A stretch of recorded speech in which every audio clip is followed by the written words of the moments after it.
Hey guys, Kilix here. Multi-rank 1 Holy Paladin, Mythic plus key holder every single tier. Today I'm bringing you a pull-by-pull breakdown of Workshop on a plus 19 key as a Holy Paladin and the War Within 2. This isn't just a basic dungeon guide. I'm walking you through every pull, every cooldown, and every decision I make, positioning to utility to burst healing. Let's get into it. On this first area right here, you're going to want to horse through down through this tunnel. If you have a Warlock, you can take a gate. Speed things up. You can also freedom somebody here for passive speed boost as well, so you can get down a little faster. You can see I horse at the end here. Go down to judgment immediately, so you can. You can also precast Here's Deliverance before you start this pull. Help you with a little bit with some of the beeps from the mobs. Now what you want to do here on this pull is you want to keep down Consecration Judgments and spam Shield of Righteousness as much as you can, and heal whenever you need to. People are going to be constantly taking passive damage from honks jumping around. If they need healing, just heal them. If not, just do damage. You want to put a bomb on focus, and you want to target another bomb. That way you can kick one bomb when it casts, and hodge the other if the cast is about to go off. You can see this pull melted pretty fast. Now we go into the next pull. This fight specifically, I don't beacon the tank. On this first pull, I beacon tank and range DPS, which is often the druid. More than likely going to have a druid in your group unless you're playing melee comp, so you almost always beacon druid hierarchy basically.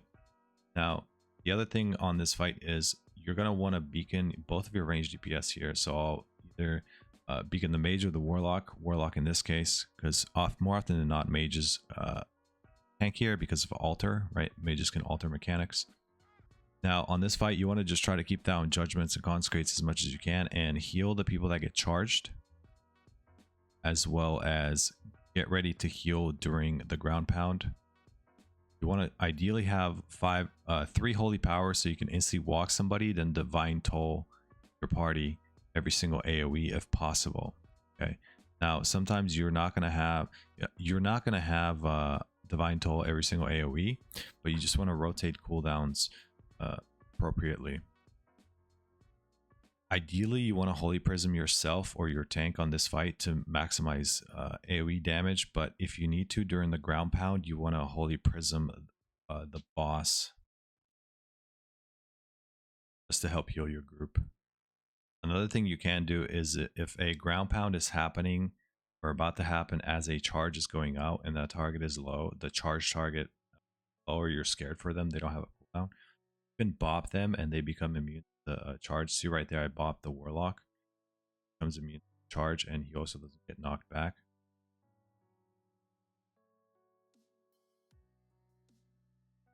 This as well as mines, make sure you keep dodging mines, keep dodging tank circles, keep dodging circles everywhere.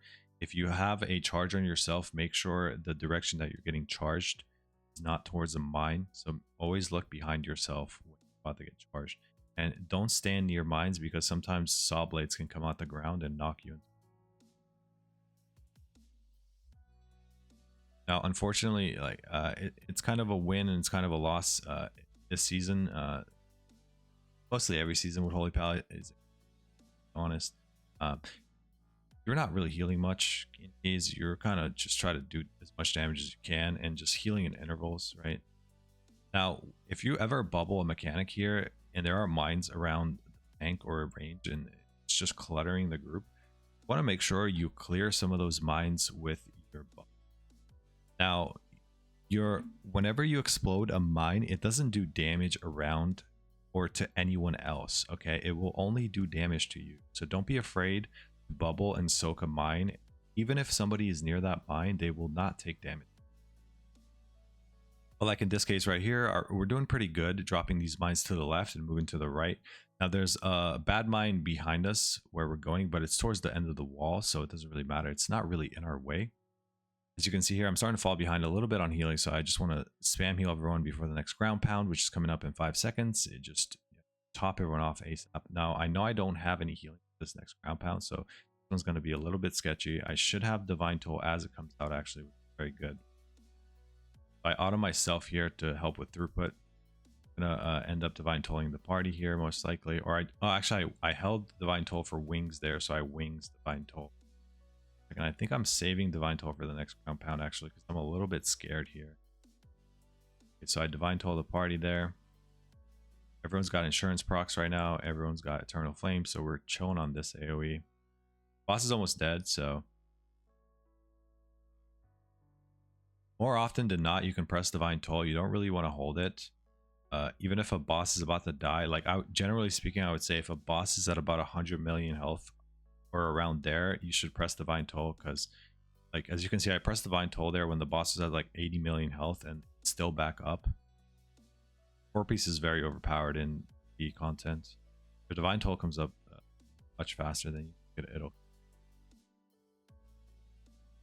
Now this next pull, our tank is going to skip this and we're going to go to the right, or our mage rather. So our tank is going to be able to tank that gunk at the bottom. If your tank is skipping this pull on your key, what you want to do is when you skip that unit right there to the left and go through, you want to hodge the gunk so it doesn't one-shot somebody. And by the time your tank has done the skip, the hodge will be over and you'll be able to pick up the mob. Now this first pull, there should be 0 healing if you're stopping the first gunks. So you want to make sure you stop these first gunks, and when the unit starts casting the AoE, this is when you want to start AoE healing. So like here, our group let the gunks go off, so I'm immediately forced to heal instead of just spam doing damage. But it's only 1 AoE, so it's not that bad. I'm still trying to min-max keeping down Consecrates, keeping down Judgments as much as I can. Now, I choose not to heal this Absorb right now, aside from the tank, okay? So when the unit is dead, if the gunks are casting the Absorb cast, they are completely irrelevant. It does not matter. There's no other damage going on in this pool that requires you to heal other than the tank, okay? So the only priority heal here is the tank. That is it. You see how these absorbs are up on us right now, and I'm just not even trying to heal them off. I'm just going to end up letting them expire. Now, obviously, if you have dogs in the pool or if you have drill units in the pool, you want to make sure you top everyone off. Like here, I noticed that we're going into a dog pool here, so I choose to still going to expire here, so I don't have to heal. But as soon as the dogs get pulled, this is when I need to start to swap beacons off the tank. Anytime there's dogs in the pool, you want to beacon either yourself or your boomy, or in this case, the warlock and the boomy. You're the most important target in this pool, right? So you want to have the most tankiness in this pool, because if you die, you can't cleanse, and then you can't heal, and the people will most likely die anyways. If you're doing dogs with the gunks in this pool, it's very essential that you're spam healing the entire pool here. See, I ended up lay on handsing the tank there because the dog was about to leap in 1 second. So the mage would have most likely died there if he got a leap on him. Another thing you can do here is when the dog is about to leap, after the first dog leaps, when another dog is about to leap, you want to hodge it. And I'll explain to you why that's important on the next pull after this boss. So here, this boss, the reason you are not doing the dogs next and you're doing the boss first is to unlock the graveyard right here. So in that case, if you die, you can just release and spawn right here. That is the only reason you're doing this dog first, boss first. Now on this fight, I will always beacon myself, and I was always beacon the druid, right? This is because anytime you cleanse, the person that's going to take the most damage from the cleanses is going to be yourself and the druid in this case. It's not going to be the tank, it's not going to be the warlock, and it's not going to be the mage. Now here, you always want to move out of melee, you always want to spread out, and you don't want to double or triple cleave anybody with that mechanic. There is really no rush to cleansing this mechanic, so make sure that every single person in your group is full health before you cleanse the tank, okay? Do not cleanse the tank if your party is not full health. But you want to try to cleanse the tank mechanic as soon as you possibly can. Just make sure everyone's full health. The most healing you'll have to do is right after these charges, right? So charges go out, you want to top everyone off instantly because you're going to get a tank cleanse right after.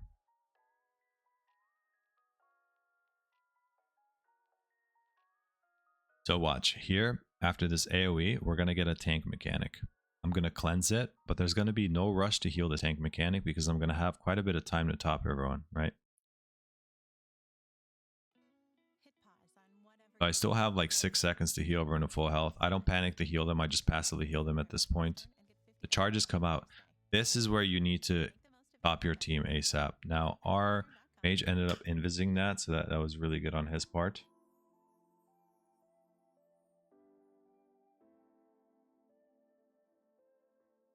Once again, you have plenty of time to heal everyone up. There's no point to rush it. If you go behind the pillar, you can sit there and cast Holy Lights or Flash of the Lights because you're not doing anything else anyways. Holy Lights and Flash of the Light is a very, very weak heal, but you're not doing anything else anyways, so you might as well just cast it.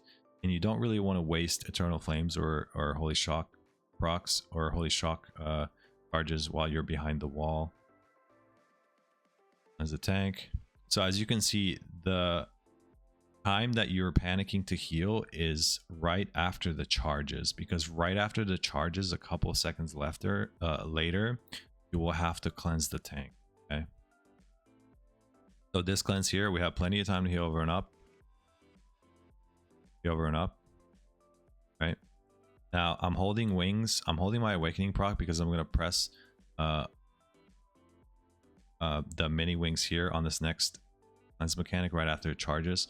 So the tank is getting the mechanic there, but I waited about 2 seconds there because my entire team wasn't topped, right? Keep in mind, the longer you go without cleansing the tank, the more damage he's going to take, right? So you have to be mindful of the tank's health if you're choosing not to cleanse. And as you can see, I chose to hold my wings here for about 30 seconds for the next pull because this next pull is actually one of the hardest pulls in. So here's the reason why you want to hodge one of these dogs, okay? The dogs are about to leap in like 3 seconds, and some of them leap at the same exact time. After one of them leaps, you want to hodge the other. So as you can see, I hodged one of them that had the ability coming up, and I was able to spread out the leaps by a couple of seconds, okay? Otherwise, 3 dogs right there would have jumped at the same exact time, and somebody could potentially get global if they get leaped on by twice in a row. And you also want to cleanse on cooldown here. This is a good pull to sack, to bubble, to lay on hands. This is a very good pull to use every single cooldown that you have, okay? We still have lay on hands. Dogs are dying though, so we're chilling. Now we're going to go into the next pull here. If you have a Warlock, you can just have the Warlock gate us up top, but for some reason we didn't in this case. This next pull, there are 3 pulls. Normally you would do all 3 of them, but in our case we're going to do a some tech here. We're going to do a little skip. You see, as you can see, I was a little confused there because we didn't gate, but you're going to see why we didn't gate here. I honestly wasn't really sure what we were doing, to be completely honest. I was just pressing W and healing my team. Now this next pull, there's going to be 2 kicks. You want to make sure you kick or hodge anytime a cast is about to go off, and just dodge squirrels. Do not get hit by the squirrels. You will most likely die. So put one tinkerer on focus and target the other tinkerer, and either hodge it and spam kick your focus target.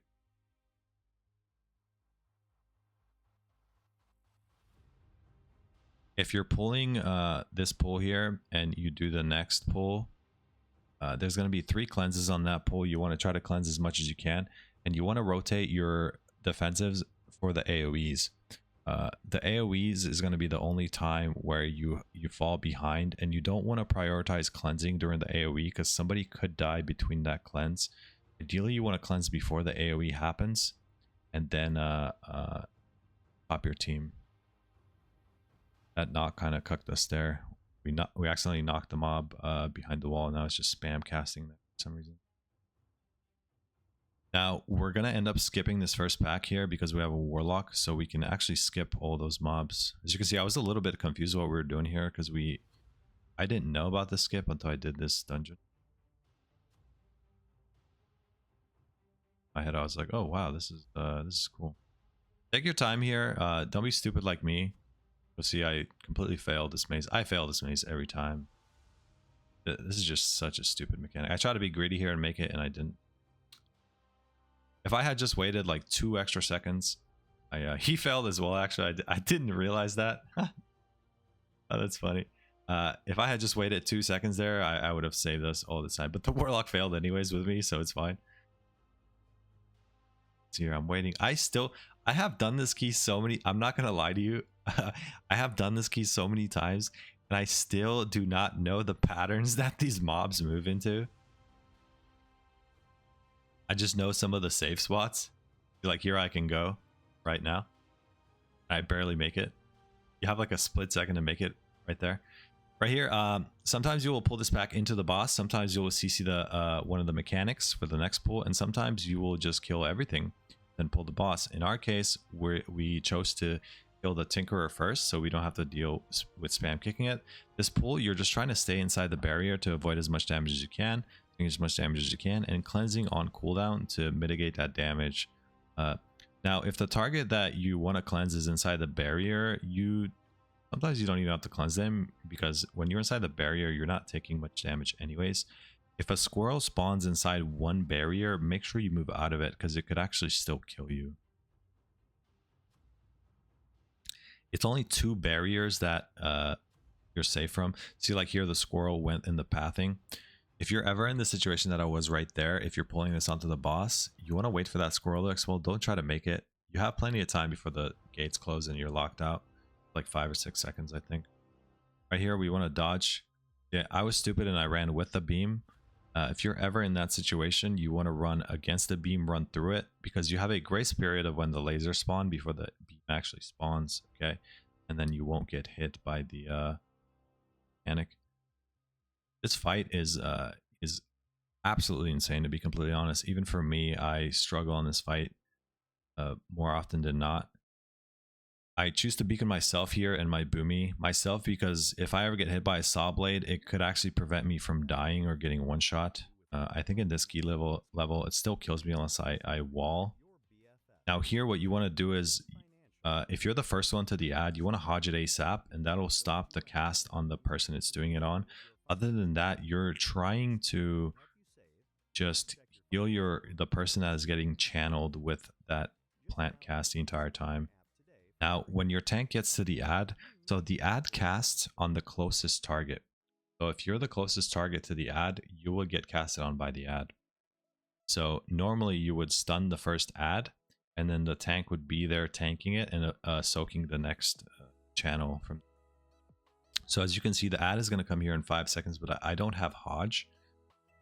My Hodge is enough for 5 seconds. So I'll see if my Hodge is up. Ad is coming up right now. It's kind of far. Should be able to Hodge it. I overlap the Hodge with his stun, but it's fine. As long as you stun it once, it'll recast on the tank, so it's perfectly fine. You don't need to min-max the stun duration on that ad. Okay, you just need to stop it. You just need to stun it once. So when it's out of the stun, it refixates on the tank.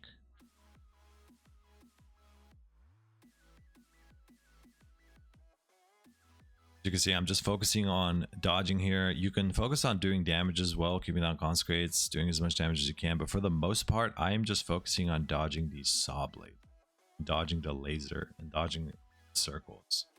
If that blue circle hits you, you will get stunned. Okay, so if you ever get hit by the blue circle, you need to bubble immediately, because it stuns you for like 8 or 10 seconds. The laser cannon is about to come here. We got unlucky. Once again, I ran with it, right? And I got hit by it. Very stupid. And I ended up just bubbling. You do not want to bubble on this fight if you can help it. If you do bubble, you want to bubble early. Obviously, bubble if you're going to die like I just did right there. That was like I had to bubble there or I was dead. Because you want bubble for this next pull. This pull is essentially the hardest pull in this dungeon. It's arguably harder than the dog pull.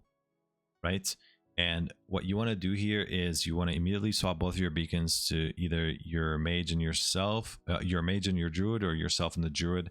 And we're in a very bad situation here because I don't have wings for this pull. You want to have wings for this pull. Okay, this is the hardest pull in the dungeon, and I ended up just healing it without wings, which was fine. My druids, everyone still has hell pots. I still have lay on hands. I'm probably going to end up having to lay on hands here. My druid should have hell potted there, and then I would have had lay on hands. We have a mass barrier coming up here. He should press Should have pressed mass barrier there, but he was like a global too late. Now my druid released and ran back, and I noticed that, and I instantly horsed ran to him so I can save him, because the range on the AoE from this tank mechanic is extremely far. So if you release, you're gonna still take damage from it. So you want to make sure if anybody on your team releases, you're mindful of that and you're aware where they're at, so they don't die running back in. As you can see, I'm starting to run out of healing here, but the mob's almost dead. And I do not want to press wings while that mob's at like 10% health.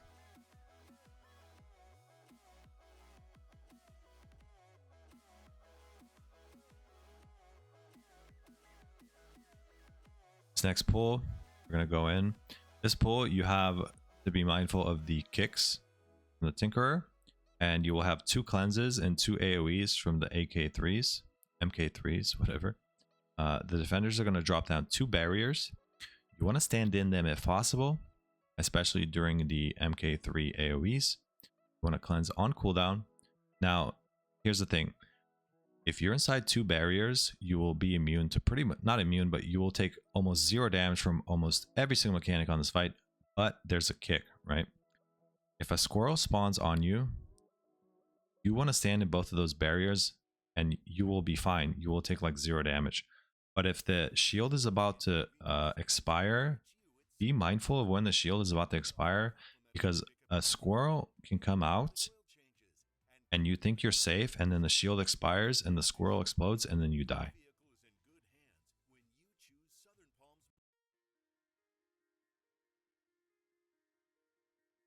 So always be aware of the squirrel and when the shields are going to expire. Now my warlock has the debuff. I'm going to cleanse him. We're about to have to heal through an AoE here in about 10 seconds, but I think the mob is going to die. So that mob dies before that AoE, so that saves a ton of damage here. The short out is coming out here, so you never really want to be in the situation here where you're having to actually heal through this AoE without a barrier down. But if you need to, make sure you pop defensives appropriately. And spam cleanse as much as you can. I'm going to end up doing this pull as well because we did skip the entire bridge pack. Put one tinker on focus, target the other. Pick your focus target, hodge the other one if it ever casts. Dodge squirrels. Stand in shields when you can. And damage, really.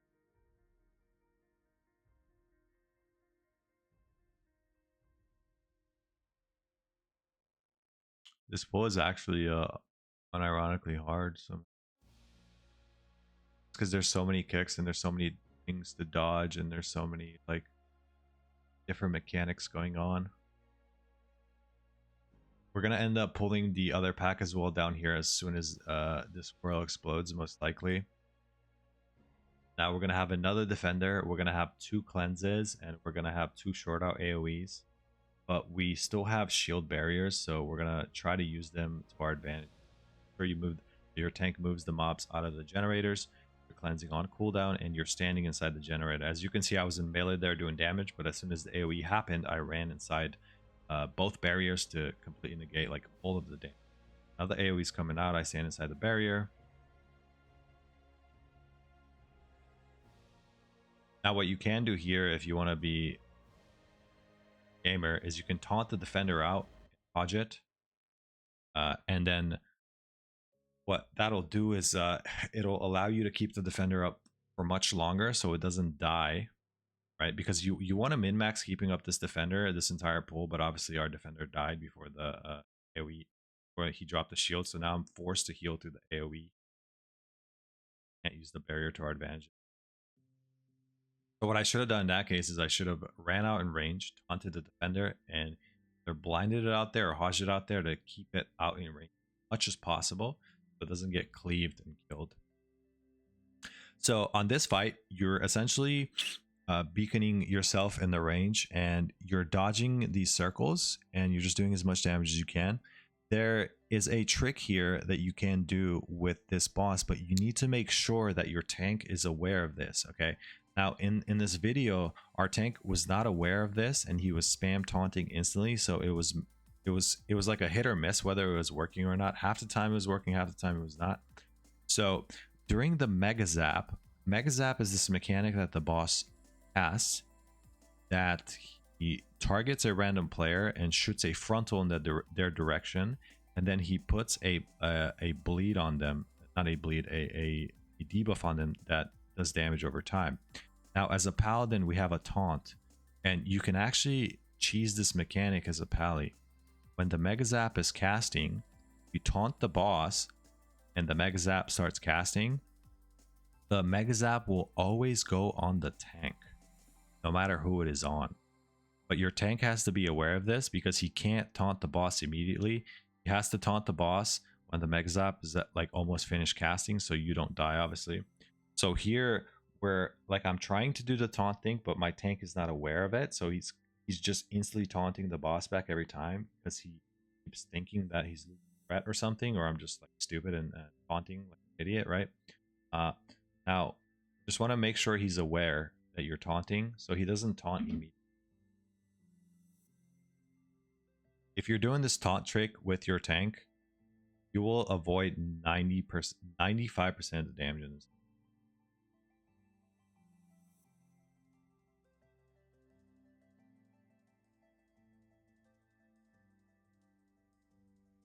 You're just dodging or healing the people that get the mechanic, doing damage really.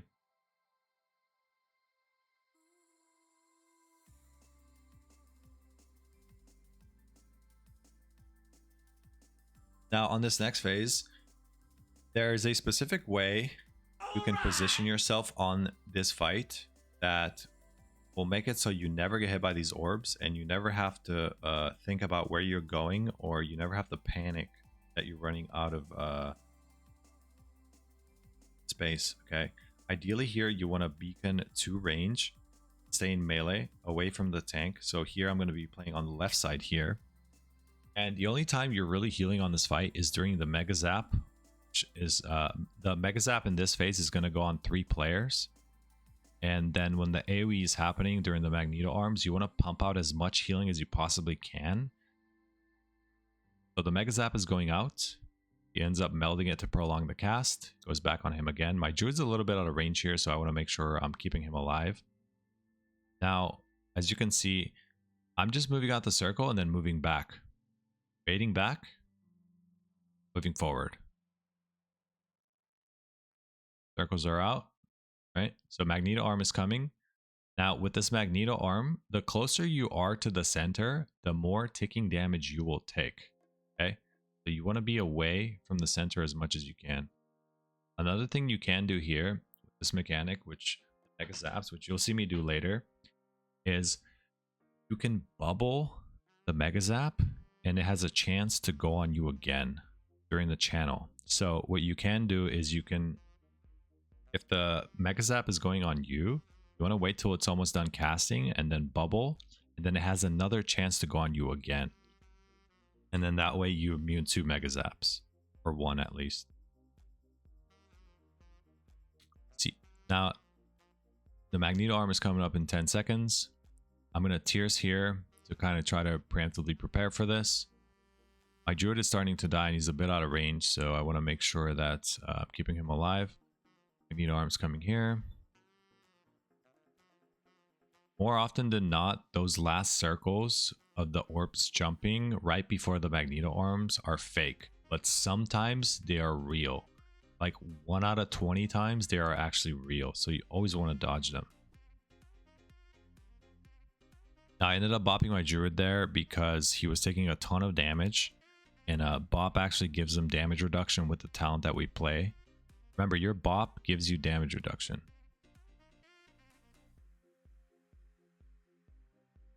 You see how these orbs, I'm always trying to bait them backwards and then move forward. And then I go backwards again. Or I can stay in this spot as well. It doesn't really matter. Go to the left.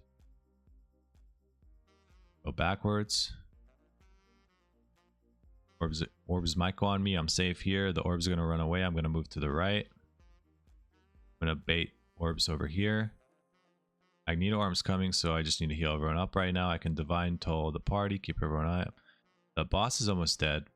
So with these orbs, guys, the way you bait them is You want to bait backwards, move forward. As soon as the orbs move, you move backwards. Bait them backwards, move forward. Right? If you follow that pattern, you will always have a space to run where you don't have to think about where you have to go to dodge orbs, okay? Alright guys, that's it. Full 19 workshop walkthrough from a Holy Paladin POV. If this helped you, let me know in the comments and drop a like. I stream all my runs live at twitch.tv/KillerKTV. Come through if you want to ask me any questions or see these guides in real time. Thanks for watching, and I'll see you in the next one.